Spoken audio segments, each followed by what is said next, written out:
Au grand mot, les grands remèdes. Face à la pénurie de soignants, un salon se tient en ce moment à Paris. Objectif, recruter. Des hôpitaux des 4 coins de la France sont représentés. Ils y organisent des séances de job dating. À Bordeaux, la situation est tellement critique que ce sont des bénévoles qui vont accueillir le soir les patients aux urgences. Jean-Claude Frédier et Benjamin Sautré-Friso. Le CHU de Bordeaux n'a plus le choix. Les urgences passent en mode dégradé.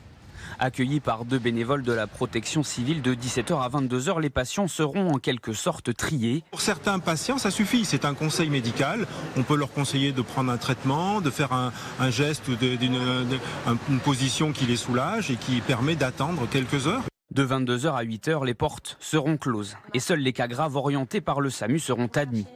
Burn-out, manque de personnel, l'hôpital public est en crise. Depuis des années, l'attractivité, elle n'y est pas. Donc du coup, personne ne veut plus travailler à l'hôpital.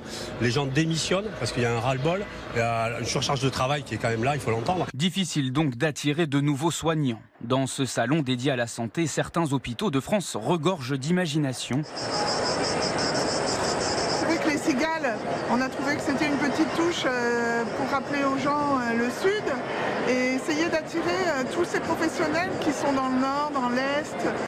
Du côté de la Bretagne, ce sont les produits locaux qui sont mis en avant. Le cadre de vie, une exigence pour de nombreuses infirmières en poste ou en devenir, mais pas seulement. Des horaires, du salaire aussi, il ne faut pas se mentir. Ça va être la condition de travail qui est très important. Et le centre de lutte contre le cancer, Gustave Roussy, l'a bien compris. L'hôpital s'adapte, l'hôpital devient agile et l'hôpital propose pour les professionnels soit d'avoir un travail de jour, un travail de nuit au choix, soit d'être en 12 heures, soit avoir des horaires de journée. Des propositions qui pourraient séduire et notamment chez les infirmiers. En France, il en manquerait près de 60 000.